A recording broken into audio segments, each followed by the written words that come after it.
पाकिस्तान तहरीक इंसाफ सिंध के सदर हलीम आदिल शेख ने कहा है कि अगर इमरान खान के बगैर इलेक्शन हुए तो कोई भी कबूल नहीं करेगा। इलेक्शन कमीशन और आवान सदर ने इलेक्शन में ताखीर करके आइन की खिलाफ वर्जी की है। हम अदालतों का एहतराम करते हैं और उनसे इंसाफ की तवक्को रखते हैं। न जाने कितने ऐसे डाकू होंगे जिनको मुख्तलिफ इदारों में भर्ती किया गया हो, तो सिंध पब्लिक सर्विस कमीशन का पूरा इंक्वायरी होनी चाहिए।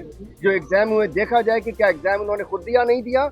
और जस्टिस मकबूल बाकर साहब से मेरी दरख्वास्त है कि हम देखिए अदालतों में है, मैं मौजूद हूँ, मैंने खुद गिरफ्तारी दी है, मुझे किसी ने नहीं पकड़ा।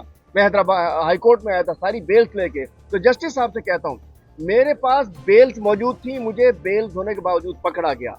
जस्टिस मकबूल बाकर साहब अगर अदलिया का, अदालतों के फैसलों का एहतराम नहीं कराएंगे तो फिर कौन कराएगा। और मैं कहना चाहता हूँ 9 मई 9 मई 9 मई 9 मई, अरे भाई 12 मई याद है किसी को?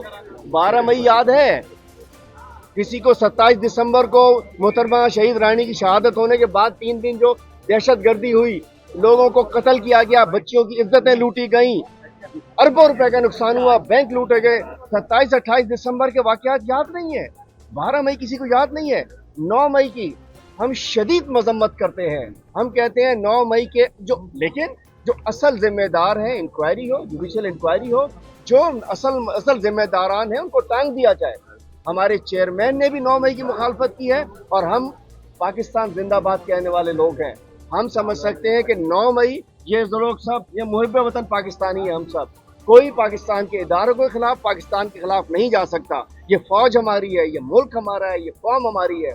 9 मई को जो साजिश हुई उस पर जुडिशियल कमीशन बनना चाहिए और जो जिम्मेदार है उन्हें टांग देना चाहिए। लेकिन 9 मई को सिंध में 12 मई वालों को भी जरा सब वो मजे कर रहे हैं। 27 दिसंबर वाले जिन्होंने अरबों रुपए का लूटा, इज्जतें लूटी, जाने गई, वो है। हम 9 मई वाले, मैंने क्या कर दिया भाई? 9 मई को एक बस जल गई, पता नहीं किसने जला दिया, वाटर टैंकर, वो किसी दिल जले को पानी नहीं मिल रहा होगा, उसके टैंकर जला दिया होगा। हमें उस चक्कर में 3-3 महीने से अंदर पड़े हुए हैं। इंसाफ की उम्मीद है, इंशाल्लाह पाकिस्तान तहरीक इंसाफ हर सीट पर, कोई ना समझे कि माले गनीमत लुट जाएगा। पाकिस्तान तहरीक इंसाफ सूबा सिंध की हर सीट पर उम्मीदवार खड़े करेगी।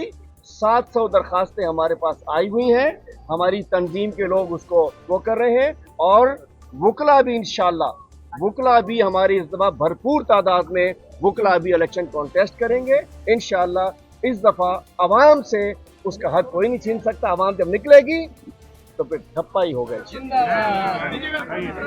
वो एंटी करप्शन कोर्ट में पेशी के बाद मीडिया से गुफ्तगू कर रहे थे।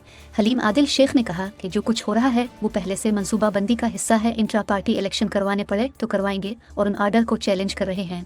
इमरान खान पार्टी के ताहियात चेयरमैन हैं। पीपल्स पार्टी की लेवल प्लेइंग फील्ड ये है कि हमारे केसेस न छेड़ो। वो खैबर पख्तूनख्वा में भी जलसे कर रहे हैं तो उनको कोई मसला नहीं है। बाप बेटे के ड्रामे हों या इत्तेहादियों के, सब आपस में एक ही हैं। सारी जमातें मिलकर अवाम को बेवकूफ़ बनाने के लिए ड्रामे कर रही हैं। तमाम तर मुश्किलात सिर्फ और सिर्फ PTI के लिए हैं। जस्टिस बाकर हमें भी लेवल प्लेइंग फील्ड देंगे। हम पर गुब्बारे उड़ाने पर भी दहशतगर्दी के मुकदमे बनाए गए। हमने कभी पीपल्स पार्टी के खिलाफ इंतकामी कार्रवाई नहीं की, तो फिर सिंध में हमें क्यों इंतकामी कार्रवाई का निशाना बनाया जा रहा है? नाइंसाफ़ी, नाइंसाफ़ी और नाइंसाफ़ी। पूरा मुल्क इस वक्त जो है एक नाइंसाफ़ी की हद हो गई है। भाई सुन लीजिए, तो वो अदालत में ही जब अदालत की बात होगी ना मेरे भाई, पूरे मुल्क में अदालतों के तो पीछे पड़े हुए हैं।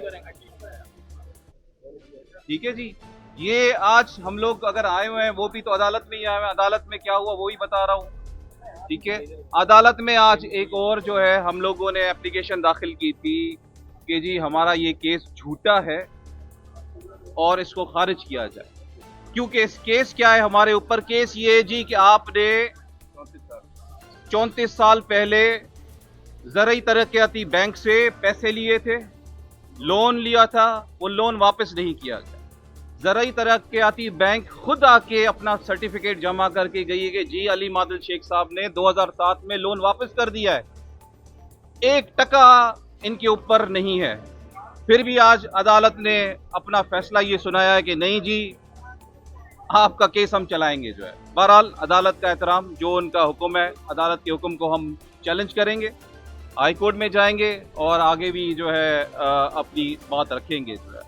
तो सरकार ने एक एप्लीकेशन दी थी जो हलीम आदिल शेख साहब के जो बेल है उसको कैंसिल किया जाए, क्योंकि ये बहुत बड़े दहशतगर्द हैं। अब अदा क्यों चाहिए जो है इनकी बेल कैंसिलेशन, कस्टडी क्यों चाहिए, उसकी कोई वजूहत नहीं। ये कहा गया कि अलीम आदिल शेख हमसे कोऑपरेट नहीं कर रहे। ओ भाई क्या कोऑपरेट कर रहे, सारे डॉक्यूमेंट सरकारी हैं, आपके पास पड़े हुए हैं। बहरहाल वो अदालत ने उनकी बात खारिज की और उनकी भी एप्लीकेशन कैंसिल कर दी। तो उन्होंने 1-1 कर दिया है और अगली तारीख रख दी है। इंशाल्लाह ताला हम इस केस को प्रोसीड करेंगे और इस ऑर्डर को चैलेंज करेंगे। इसमें 18 दिसंबर डेट हुई है और उसमें हमें कॉपी सप्लाई होगी। ठीक है जी, बहुत शुक्रिया।